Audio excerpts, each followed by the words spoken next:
Welcome, and thank you so much for joining us. Thank you very much for now, having me. most of your polling stations, your registering stations have just closed. What was the situation like throughout the day? I think we performed better than the first registration weekend. We had some floods in Limpopo and the Northwest and some parts of the Northern Cape. Yes. So that also disturbed our activities. But by and large, all our voting stations were opened.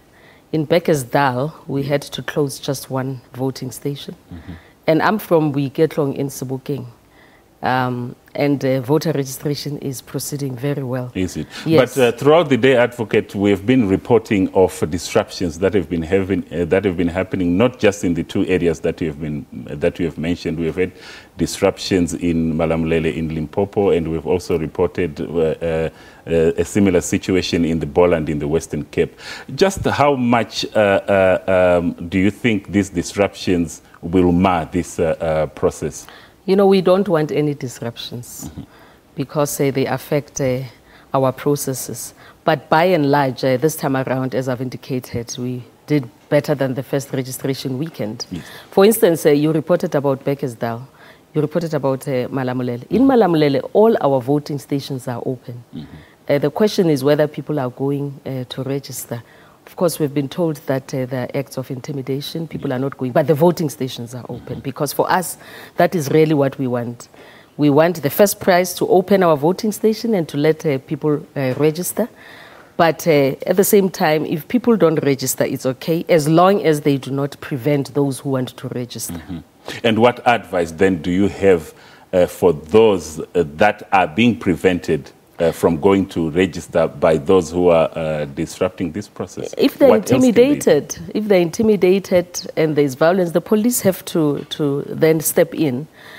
We engage the communities. I went to Malamulele myself on Thursday to speak to the community, to say to them, we live in a constitutional democracy where people have the right to participate or not to participate, and we have to respect everybody's rights. So that's how far we can go as the IEC. But by and large, I think we have done very well. The figures are promising, and let's wait until we upload all our scanners and see the results. But we are confident that we'll reach our target. But when you look at the frequency and the extent of these disruptions, are you not afraid that the election itself on May the 7th may also be disrupted?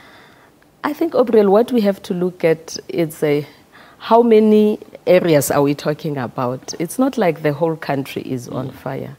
You're talking about a few areas. As I've indicated to you that in Bekkersdal, all our voting stations were open but one. We are concerned, we're working with the law enforcement agencies, but we should not create an impression that the country is on fire. It's not like that. We do have sporadic incidents which are under control, which the police are controlling. But what lessons then have you drawn from the events of today, and what will you do differently tomorrow to ensure that the process is smoother? You know, you have to understand that we are an election management body. The issues that have been raised are not our issues. They are issues that have to be attended to by the government. So what has to happen is that the government has to go into those areas and talk to the communities. And that is taking place, that is happening. And that's all that we wish for.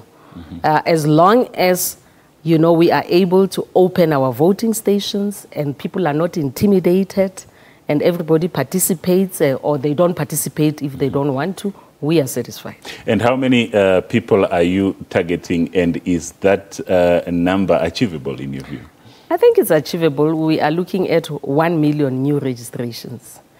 And I think we will achieve that target. I'm hopeful. I'm always an optimist. And I think that South Africans, like they've done in the past, they'll go out in their numbers and they'll go and register. In Sebokeng, where I was, queues were beginning to form, and it was young people who were registering. So let's wait for the figures, and we'll have this discussion again.